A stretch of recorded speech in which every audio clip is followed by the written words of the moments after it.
नमस्कार, स्वागत आप सभी का। मैं हूं आपके साथ पूनम शर्मा और आप देख रहे हैं हमारा खास कार्यक्रम जंगे सरपंची। इसी कड़ी में आज हमारी टीम पहुंची है मिठड़ाव ग्राम पंचायत। इस गांव की बात करें तो यहां पर स्कूल है, सड़क है, स्टेडियम है, गार्डन है और यहां पर तीन प्रत्याशी मैदान में है, जिसमें एक युवा प्रत्याशी भी है, गणपत पुंजानी जी। उनसे हम बातचीत करेंगे, लेकिन आपको बता दें कि इस गांव की खास बात यह है कि यहाँ पर विकास तो है ही, विकसित भी ये गांव फिलहाल अभी है, लेकिन एक समस्या अभी भी बनी हुई है, मीठे पानी की समस्या। तो ऐसे में युवा प्रत्याशी गणपत जी से बात करेंगे और उनसे जानने की कोशिश करेंगे कि इस विकास गांव को, जो विकसित गांव है, इसको और कितनी ऊंचाइयों पर ये लेकर जाएंगे। दूसरी तरफ जो मुख्य समस्या है उनको ये कैसे दूर करेंगे। आपका बहुत बहुत स्वागत है। आपका भी स्वागत है मेरे गाँव में। सबसे पहले तो मैं यही जानना चाहूँगी, क्योंकि आप पहली बार राजनीति में आए हैं। जी मैम, क्या सोचा आपने? गांव का विकास करना है। गरीब है, मजदूर है, अशिक्षित है, सबका विकास करना है। गरीब को मजदूरी दिलानी है। मजदूर जो यहाँ से गांव से बाहर है, गुजरात में जाके माल ढो के पैसे कमाता है, अपने परिवार का पालन पोषण करता है, उसे यहाँ मेरे गांव में ही रोजगार दिलाने की मेरी कोशिश है। पानी की समस्या है तो पानी को लेकर हम मीठे पानी के लिए ट्यूबवेल बनवा रहे हैं। कोशिश रहेगी कि ज़्यादा से ज़्यादा घरों तक मीठा पानी पहुँचे। बाकी शिक्षा को लेकर है कुछ समस्याएं जिनको लेकर मैं राजनीति में आया हूँ, सरपंच चुनाव लड़ रहा हूँ। ठीक है। काफ़ी मेरे गांव के साथी हैं जो ये चाहते हैं कि हमारा कोई लीडर ऐसा हो जो पढ़ा लिखा हो, जो आगे हमारी बात रख सके। अफसर है, दफ्तर है, किसी से बात कर सके। बुजुर्ग है तो वो अभी हमारे सामने प्रत्याशी है, आदरणीय है, बुजुर्ग है, पर वो। तो आप ये कहना चाह रहे हो कि एक युवा प्रत्याशी की ज़रूरत है फिलहाल? जी जी जी जी। ठीक है, आपने पानी की समस्या का यहाँ पर जिक्र किया है कि इस समस्या को मैं ऐसे दूर करूंगा जी। यहाँ पर जो लगातार समस्या भी बनी हुई है जी। लेकिन ये जानना भी बेहद जरूरी है कि जो इतने सालों से नहीं हुआ है वो आप 5 साल में कैसे करेंगे? क्या प्रोसेस रहेगा आपका? एक्चुअली मैम, मेरे पिताजी इंजीनियर हैं, वो वाटर साइड में ही इंजीनियर है। अच्छा। तो पानी को लेकर समस्या मैं निदान उसका दूर कर सकता हूँ। पानी को लेकर मैं इंजीनियरिंग के माध्यम से कहाँ पे पानी मीठा है, कहाँ पे नहीं है, उसका मैं पता कर सकता हूँ। अच्छा। और मैं मीठे पानी को लाने की कोशिश करूँगा। नए ट्यूबवेल खुदवाएंगे। ठीक है। जैसे कि एक इलाका है, मेरे पूरे गांव में पानी खारा नहीं है, एक इलाका है उस तरफ पानी मीठा है, उस साइड जैसे ट्यूबवेल लगवा के वहाँ से हर घर में नल कनेक्शन करवाएंगे, जिससे हर घर में मीठा पानी पहुँचेगा। तो इंजीनियरिंग की बात कर रहे हैं, अपने पिताजी की भी बात की है, आपका एक्सपीरियंस क्या है पढ़ाई का? पढ़ाई में मैम मैंने CPT किया है। मैं कॉमर्स फील्ड में हूँ। बिजनेस लाइन पकड़ा था मैंने। शायद मेरे गांव में मैं अकेला ही कॉमर्स का स्टूडेंट हूँ। मैंने जयपुर से पढ़ाई की है। फिर मैं कंस्ट्रक्शन में आ गया, लेबर कॉन्ट्रैक्टर हूँ मैं, सिविल कॉन्ट्रैक्टर हूँ मैं, मज़दूरों से जुड़ा हुआ हूँ मैं। मज़दूरों की समस्याओं को मैं नज़दीक से जानता हूँ और मज़दूरों के लिए ही खासकर मैं आया हूँ राजनीति में। राजनीति में आने का कारण मेरा मज़दूर है। मज़दूर को उसकी गरीबी का कारण, वो मज़दूर पूरे दिन मजदूरी करता है तो वो कितना तकलीफ सहन करता है, उसके बाद में उसके घर का पालन पोषण होता है। मजदूरी, गरीबी, पानी, ये सारी चीजें आपने यहाँ पर जिक्र किया है, लेकिन इसके अलावा 2 प्रत्याशी हैं जो काफी उम्र दराज है, उनका एक्सपीरियंस है, आप एक युवा सोच वाले हैं जी। तो आप किस तरीके से टक्कर दे रहे हैं उनको? मैं युवा जोश के साथ टक्कर दे रहा हूँ। मेरे साथी है, मेरे साथ जो युवा साथी है, मेरा परिवार पूरा ही गाँव के समस्याओं के ऊपर चिंतित रहता है। मेरे बड़े भाई साहब है, वो डॉक्टर है। अच्छा। तो डॉक्टर तो एक सेवक है ही, अपने आप में एक सेवक है। मेरे बड़े ताऊ जी हैं, वो भी समाज सेवी है, चोटन है, आसपास में MLA वगैरह सबके साथ उनका संपर्क अच्छा है और समाज के अंदर के गरीब का लोग समस्याएं लेकर उनके पास आते हैं। मेरे पिताजी हैं तो वो इंजीनियर हैं और वो, यानी कि आपका कहना है कि आपको परिवार वालों का पूरा समर्थन मिल रहा है? हाँ, अपने परिवार से ही प्रेरणा लेता हूँ। अच्छा। गांव के अंदर विकास की, गांव के अंदर। तो मुख्य फोकस आपका फिलहाल किस पर है? युवाओं पर है, महिलाओं पर है, बुजुर्गों पर है? मुख्य फोकस तो वैसे युवाओं पर ही होना चाहिए, क्योंकि सबसे ज़्यादा एनर्जी जो है वो युवाओं में होती है। युवा है तो आगे बढ़ेगा, विकास होगा। युवा का विकास होगा तो गांव का विकास अपने आप ही होगा। युवा अगर आर्थिक सक्षम होगा, अगर बेरोजगार है, वो उससे अगर रोजगार मिलेगा तो वो आर्थिक रूप से सक्षम होगा, और अगर वो आर्थिक रूप से सक्षम होगा तो उसका परिवार भी आर्थिक रूप से सक्षम होगा। और युवा प्रत्याशी हो, युवा सोच है, जाहिर सी बात है ऐसी सोच निकलना भी है, और इसलिए आप इस तरीके की बातें भी कर रहे हैं। लेकिन अगर आप चुनाव जीत जाते हैं जी, सरपंच बन जाते हैं, पहली वो चीज़ क्या होगी जो आप करना चाहते हैं, जो यहाँ के लोग हमेशा याद करें? मैं यहाँ पे एक लाइब्रेरी बनाना चाहता हूँ अच्छा। गांव के अंदर। मैं सरपंच बनते ही एक लाइब्रेरी बनाना चाहता हूँ जिसमें गरीब जिसके घर पे अच्छे से लाइट नहीं आती या जिसके घर पे एक दो झोंपे ही है और कई लोगों के घर पे शराब का कारण है, तो वो उनके घर पे पढ़ाई का माहौल नहीं है, उनके लिए एक लाइब्रेरी हो जहाँ पे वो 24 घंटे पढ़ सके। शिक्षा है, हमारे लीडर जो है बाबा राव भीमराव अम्बेडकर ही कह के गए कि आप एक वक्त रोटी कम खा लो पर आप शिक्षा को लो। शिक्षा मेरा मेन मुद्दा है। ठीक है, एजुकेशन की आप बात कर रहे हैं और जिस तरीके से आप अभी फिलहाल चुनावी वादों के साथ साथ जो जिक्र कर रहे हैं, तो ये एक कहते हैं ना कि सियासत में आने के बाद आपकी भाषा चेंज हो जाती है। जी। तो वो फिलहाल मैं उसे महसूस कर पा रही हूँ। तो आपने बोला कि आप एजुकेशन पर जोर देना चाहते हैं, बिजनेस लाइन से भी आप थे जी। खुदा ना खासा अगर आप नहीं जीते तब क्या राजनीति में ही आप रहेंगे या फिर बिजनेस लाइन में चले जाएंगे? जी। राजनीति पे तो राजनीति तो क्या है, सेवा है।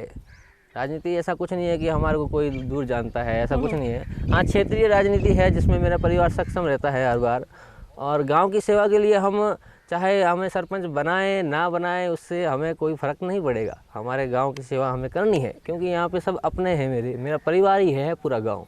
ठीक है, आपका कहना है कि पूरा गांव जो है वो आपका परिवार है। तो एक लाइन जो अभी आप बोल रहे हैं कि मैं अगर आ गया या मैं जीत गया तो ये मेरी लाइन हमेशा याद रखिएगा। हाँ। कोई ऐसी सोची है आपने? हाँ, लाइन है ना, अगर मैं जीतूं चाहे हारूं मैं आपका काम किसी भी वक्त करूंगा। मेरे गांव वालों के लिए मुझे इतना कहना है कि आपका काम चाहे मैं सरपंच हूं या ना हूं, जो मुझसे हो सकेगा वो मैं करूंगा।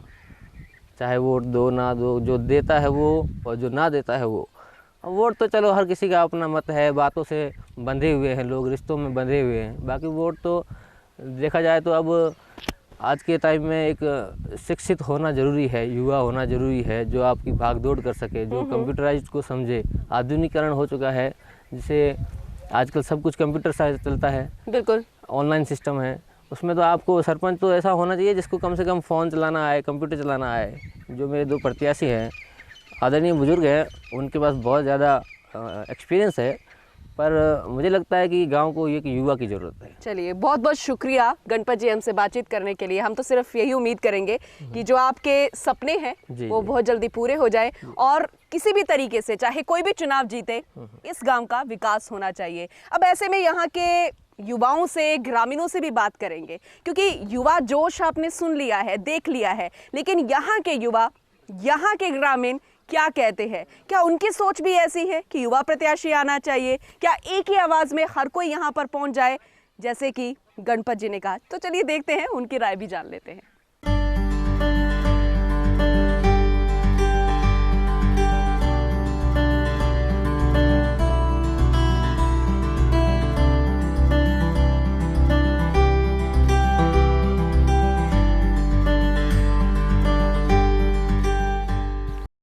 मिठराव ग्राम पंचायत के लोग क्या कहते हैं, यहाँ के ग्रामीण और युवा क्या सोचते हैं, ये जानना भी बेहद जरूरी है। तो चलिए सबसे पहले ग्रामीणों की राय भी जान लेते हैं। इस बार आप लोगों की प्रमुख मांग कौन सी है और अपना सरपंच जो है वो किस तरीके का आप चाहते हैं कि इस बार जो सरपंच आए उसमें ये खूबियाँ होनी चाहिए, वो हमारे गाँव का इस तरीके से और विकास करे?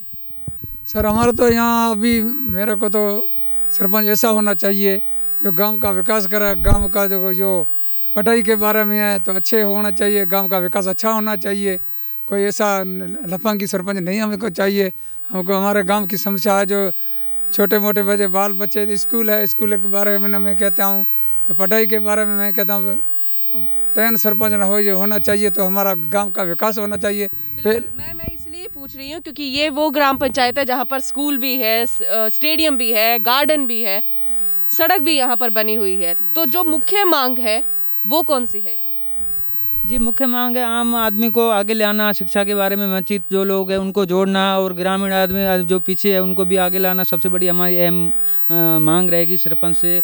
और ऐसे महिलाएं हैं जो हम महिलाओं को सशक्तिकरण से आगे लाना चाहते हैं, सरकार को हमारी यही मांग रहेगी। और बुजुर्ग है जो आने वाले टाइम में उनको भी हम प्रेरित करते हैं। अहम मुद्दा जल संसाधन, शिक्षा, इससे जुड़े कई अहम मुद्दे हैं।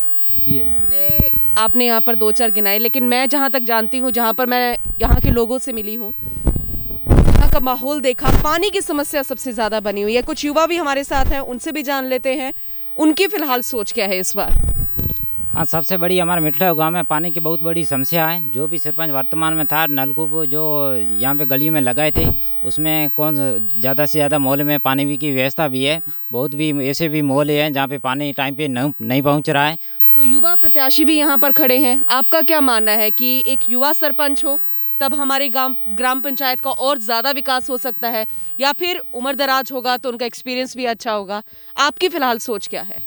एक्चुअली मैम, आपको मैं पहले से धन्यवाद करना चाहूँगा जो आप इस डेजर्ट इलाके में, और मैं ये चाहता हूँ कि मेरा गांव का एक लीडर हो, अच्छा हो, जो हमको गांव की पूरी टीम को लीड कर सके और अच्छे वे से हम गांव का विकास कर सके। यहाँ पे क्या संसारी स्कूल है हमारा, उसमें क्या है मैम, आर्ट्स है और साइंस नहीं है, मैथ्स नहीं है। एक्चुअली हम ये चाहते हैं कि हमारे गाँव में गर्ल्स भी है, स्टूडेंट्स, बहुत सारे टीचर्स भी, ऐसे टीचर्स है बहुत अच्छे हैं हमारे जैसे। ये एक हमारे को अच्छा नेता चाहिए, गांव वाले को सबको मिलकर मतलब एक विकसित गांव बनाना है। जैसे आदर्श गांव है मिठड़ा हमारे, मतलब हम ये चाहते हैं कि अच्छा लीडर हो, एजुकेशन हो, हमारे गांव में आर्ट्स है और अच्छी एजुकेशन हो, और बच्चों को बाहर भेजा जाए ताकि ये हमारे जो भी है लीडर ऐसा चाहिए। हमारे कुछ जैसे गरीब परिवार, उनके पास पैसे नहीं है अच्छे, उस ये चाहते हैं जब भी हम कॉल करें, हाँ रोज़गार नहीं है तो रोज़गार दें, और ऐसा लीडर चाहिए। हम भी कभी भी रात को भी कॉल करें तो उठा पाए और हमारी समस्याएं सुने। और हम ये चाहते हैं गर्ल्स है और स्टूडेंट्स है उनको साइंस दिलाए, और अच्छे अच्छे हमारे टीचर्स यहाँ पे होने चाहिए, और उनको बच्चों को गाइडेंस देना चाहिए कि आपको यहाँ इस फील्ड में ये करना चाहिए और ये करना चाहिए। एक अच्छा हम, ठीक है मैम, धन्यवाद आपको। I would like to thank you being here. I am very happy to be here because I want such a leader because he speaks well and he. What's your name and what do you do? My name is Manglesh Khambo. I'm from here and my father is farmer. Right now I'm learning. I have learned English from Udaipur. Right now I can speak English well, but I want such a guys and such a students, such a leaders and girls, and I want such a leader who leads completely well. And I'm very thankful. I'm very grateful to you, ma'am. Thank you.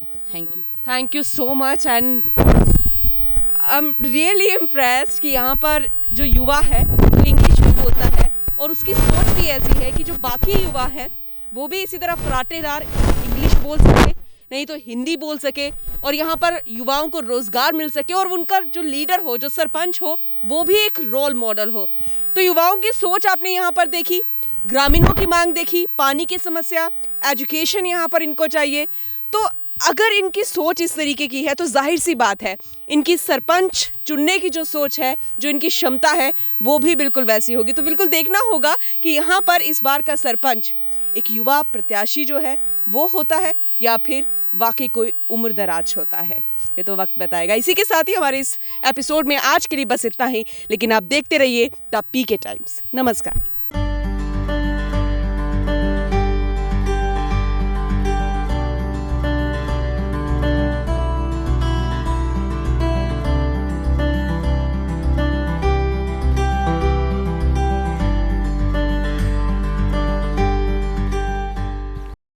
PK times को अभी subscribe कीजिए और हाँ, bell icon जरूर दबाइए।